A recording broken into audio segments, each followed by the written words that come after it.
Começou? Já tá gravando já. Aí tem que botar em tela cheia agora.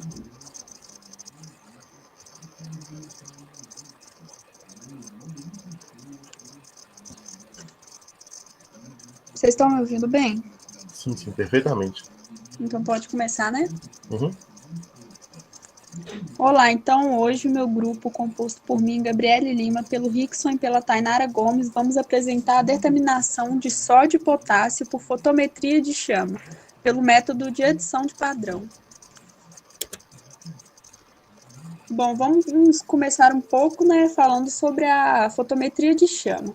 A fotometria de chama é a mais simples das técnicas analíticas baseada em espectroscopia atômica. Nesse caso, né, a amostra contendo cátions metálicos é inserida em uma chama e analisada pela quantidade de radiação emitida pelas espécies atômicas ou iônicas excitadas.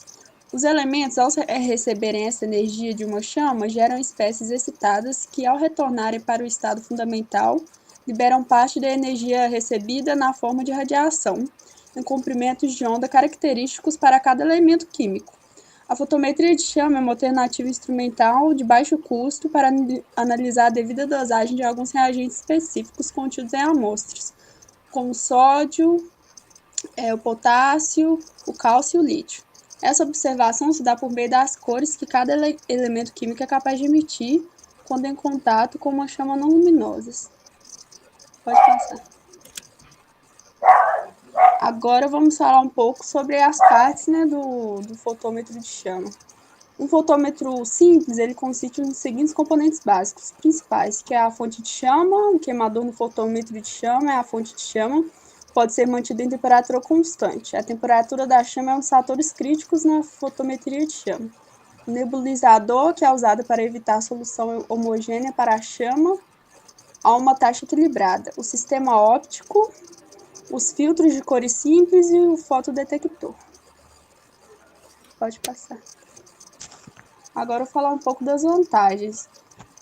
Uma das vantagens é o método de análise que é muito simples e econômico, e ela é uma análise rápida, conveniente, seletiva e sensível, é de natureza qualitativa e quantitativa, mesmo concentrações muito baixas de metais na amostra podem ser determinadas, e esse método compensa qualquer material interferente e inesperado presente na solução de amostra, e ele pode ser usado para estimar elementos que raramente são analisados. As desvantagens são a concentração exata do íon metálico na solução não pode ser medida. Ele não pode detectar e determinar diretamente a presença de gases inertes. Embora essa técnica meça o teor total de metal presente na amostra, ela não fornece informações sobre a estrutura molecular do metal presente na amostra. Apenas amostras líquidas podem ser usadas. Também a preparação da amostra torna-se demorada em alguns casos. A fotometria de chama não pode ser usada para determinação direta de cada átomo de metal. O número de átomos de metal não pode ser analisado por esse método. Os elementos como carbono, hidrogênio e haletos não podem ser detectados devido à sua natureza não radiante. Pode passar. Agora falando das interferências, tem as interferências espectrais, por exemplo, o hidróxido de estrôncio emite na mesma região que o lítio. Tem as interferências químicas, por exemplo, a formação de compostos estáveis muito comum com cálcio, e as interferências físicas, que é a viscosidade e ionização. E, em geral, para minimizar essas interferências, né, se prepara um padrão meio semelhante ao da solução de amostra, otimiza a temperatura da chama se possível ou utiliza, quando necessário, o método de adição padrão, que é o que a gente vai apresentar aqui hoje. Então, esse método de adição padrão, ele é uma alternativa, né, ao método convencional, que é muito empregado nas análises por espectrofotometria de absorção ou de emissão atômica. Ele consiste na adição de quantidades conhecidas do padrão analítico em quantidades crescentes.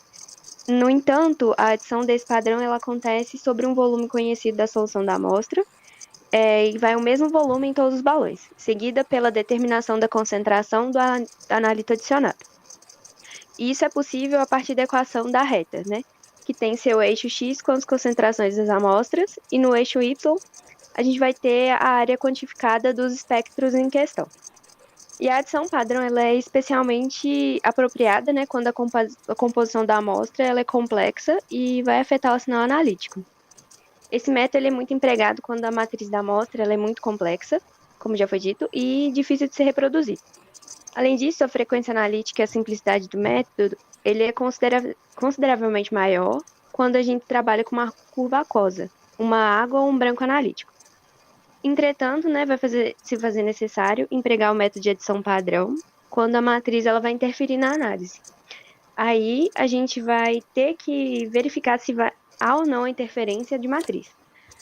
E essa avaliação do efeito de matriz ela pode ser conduzida pela comparação da inclinação de duas curvas, uma em meio aquoso, na água ou branco, e a outra em meio à matriz. E a gente observa que o método gráfico de adição padrão ele é empregado quando há uma interferência causada pela matriz, novamente. Mas esse método ele não é muito vantajoso quando a quantidade da amostra disponível não for suficientemente grande para a realização da análise. E a determinação do sódio e potássio, que é a nossa prática, ela é largamente utilizada, por exemplo, nos laboratórios de análises clínicas para amostras de sangue e urina. Entretanto, as várias interferências na chama podem levar a erros nas medidas. E essas interferências são a composição da chama, a presença de matéria orgânica, elementos interferentes e entre outros. O uso dos métodos de quantificação por adição de padrão, ela pode minimizar os erros, né, envolvidos na determinação. Pode passar? Não, pode passar. E o objetivo dessa prática vai ser determinar a concentração do sódio e potássio por fotometria em chama numa amostra mais complexa, utilizando o método de adição padrão. E com isso a gente espera eliminar a interferência da matriz na medida e preparando a curva de calibração com as soluções isoanalíticas em água. E aí vai tornar possível ainda mensurar a interferência.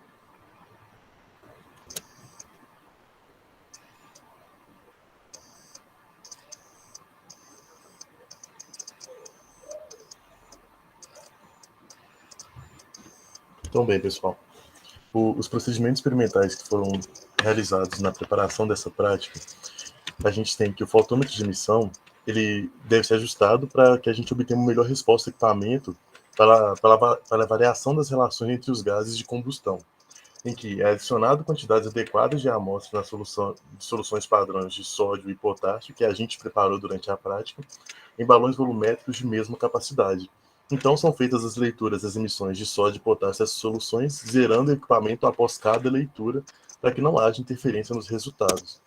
E esses são os resultados que a gente obteve na prática, preparando a curva de calibração com 6 pontos, em que no primeiro ponto, o P1, a gente tem 0%, uma concentração de zero da solução padrão que a gente preparou, em que teremos então apenas Gatorade e água. No ponto 2, teremos 2,5 de solução padrão em concentração, pipetando então no balão de 50 ml, 1,25 ml da nossa solução e assim por diante até ter toda a curva de calibração pronta.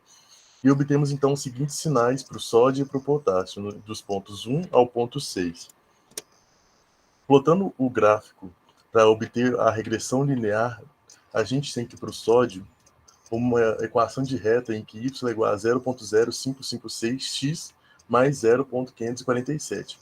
E a gente sabe que, zerando o valor de y, a gente consegue encontrar o valor de x, a concentração, no ponto zero, que é aquele ponto em que a gente não adicionou o padrão. Fazendo, então, os cálculos, a gente tem que a concentração de x no ponto zero vai ser de 9,838 miligramas por litro, e fazendo os cálculos adequados, a gente tem que ir para um copo de 200 ml, a gente vai ter uma concentração de 983,8 miligramas por litro, aproximadamente 1,968 miligramas em 200 ml. E a gente, pelo rótulo do próprio Gatorade, a gente tem que o valor esperado em 200 ml de solução é de 118 miligramas de sódio. E como a gente verifica pelos valores obtidos, não é possível determinar de maneira confiável que a concentração do sódio nas amostras de Gatorade estejam corretas pelos dados da prática, porque isso pode derivar de problemas com o próprio espectrofotômetro nos sinais que a gente obtém ao realizar o procedimento. E mesmo temos para o potássio. A gente plotando o gráfico da regressão linear, a gente encontra a equação de reta, e zerando o y, a gente consegue achar o x no ponto zero. Fazendo os cálculos adequados, chegamos que a concentração de potássio em 200 ml é de 154 miligramas. E segundo o rótulo do próprio Gatorade, a gente sabe que a quantidade esperada é de 28 miligramas de potássio. Então, para o sódio, a gente verifica que a quantidade de sódio está muito abaixo do esperado, e no potássio, a gente vê que a quantidade de potássio está muito acima do esperado. Esses dados eles fogem da realidade daquilo que se espera do Gatorade, derivando, então, possivelmente de erros do próprio equipamento. E essas são algumas limitações da amostra e do método que a gente usa, que é a adição de padrão na determinação de fotometria de chama, é que o método está totalmente restrito a amostras líquidas, e também há risco de alta absorção, devido à alta concentração necessária, como a Tainara mesmo disse, e o método ele deve ser utilizado apenas quando há interferência de matriz. Essas são as nossas referências bibliográficas, e muito obrigado a todos pela atenção.